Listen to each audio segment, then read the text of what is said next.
During the Five Pillars pro-Taliban livestream carried out mere days after the final protests had shriveled away, Roshan entertained the following from the radical protest leader Abdul Halim. Is that chanting, if you actually look, none of the speakers or those who had initiated or the leaders were involved in that chanting. There's a clear video of me and people are chanting this chant and I'm stopping them. So how could, Abdul Malik Shibla, whatever his name is, or anybody else accuse us of chanting death threats or anything? None of the speakers or leaders were involved in chanting Shia infidel? Really? My brothers!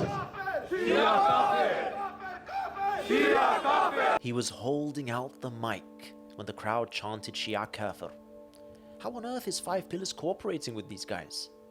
Perhaps because Five Pillars is pro-Taliban. And they are pro-Taliban. Spend any amount of time on their platform and you'll find that out. But to help you out, here's Roshan himself during this same very live stream defending the Taliban, right after his radical guest attempts to denounce them. For someone to label myself or anyone here a supporter of the Taliban or ISIS is absolutely ridiculous. Mulana, if you can mention your point, please. Sorry, before you come in, Maulana Usman, can I just say one thing? Because I have been to Afghanistan in the last 6 months, twice, and I spent over a month in Afghanistan. And I can tell you, brothers and sisters, and non-Muslims listening, the Taliban are not the same as ISIS. It's funny. With their open and proud proclamation of being pro-Taliban, I wonder how they dare to say the following. You know, when it comes to media coverage, Brother Roshan, for some reason, when it comes to Muslims, the media like to look through a lens of violence and intimidation and threats. What you need to look at is, where did the problem arise from?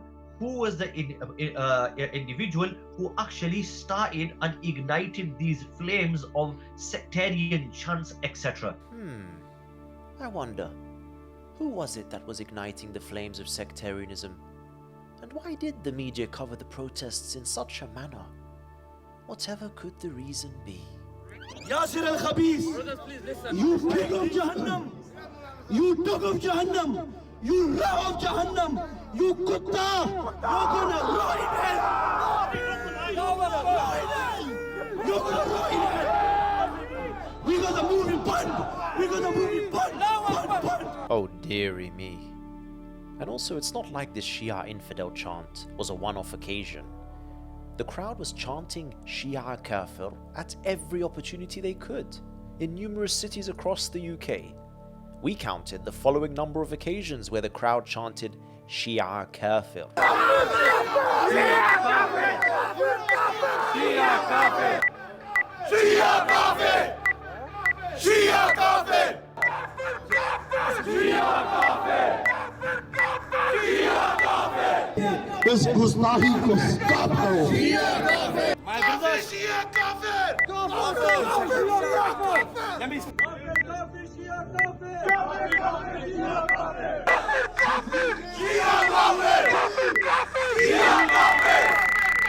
They remind me of this guy who featured in the 2016 Channel 4 documentary The Jihadis Next Door, if you guys remember.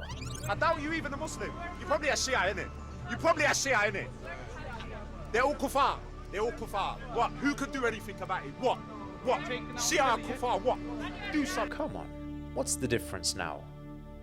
While watching Roshan and the radical protest leaders on the Five Pillars pro-Taliban livestream try so very hard to distance themselves from the Shia kafir chants, I noticed immediately after that moment there was a cut in their video. Take a look. Because all this chant means is Shias are non-Muslims. I mean, as far as if you look at the protests. Did you notice the cut? Take another look. Because all this chant means is Shias are non-Muslims. I mean, as far as if you look at the protests. Luckily, I was able to track down the original video before they made the cut. Here's the part Five Pillars did not want you to see. All this chant means is Shias are non-Muslims.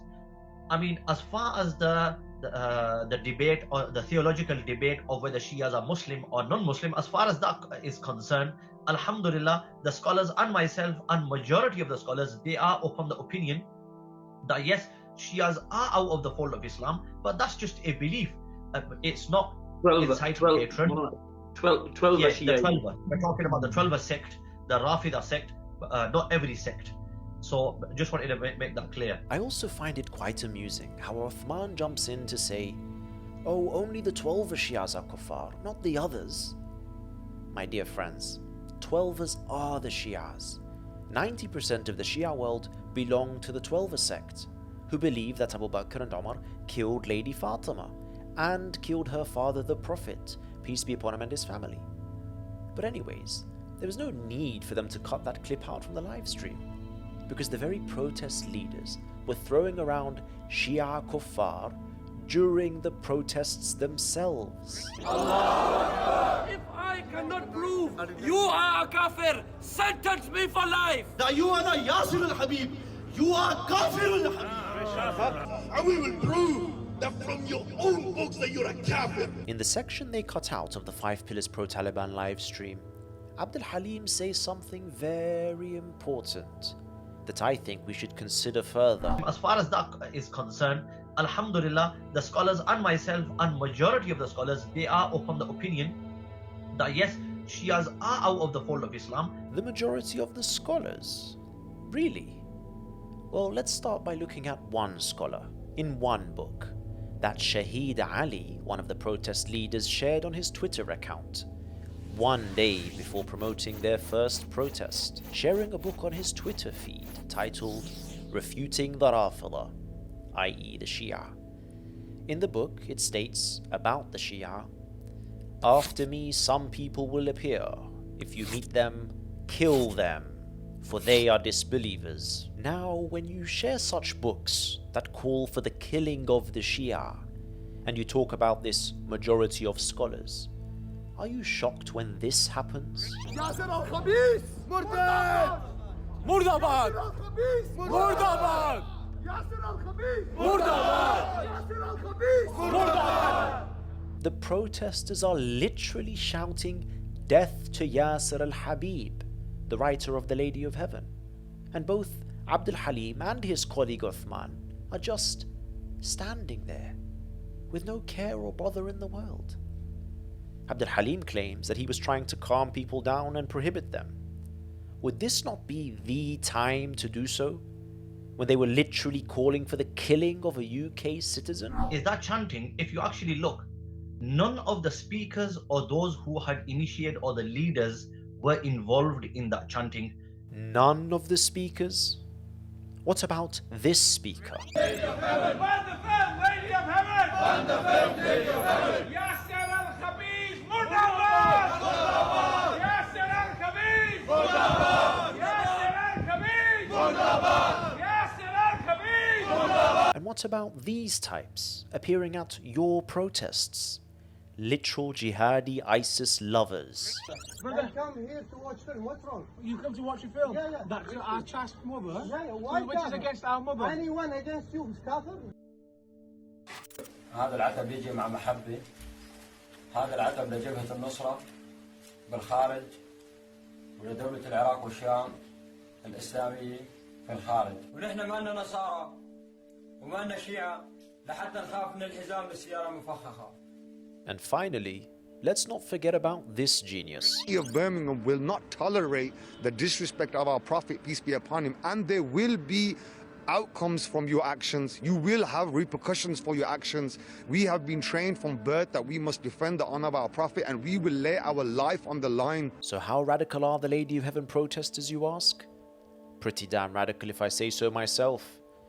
But I want to know, who are all these radical scholars that Abdul Halim says are in agreement on the Shia being kuffar?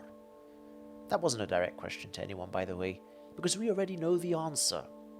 At the Rafida Foundation, we've made it very clear that the mainstream Shia position is that terrorism and radicalism originates from Abu Bakr and Umar.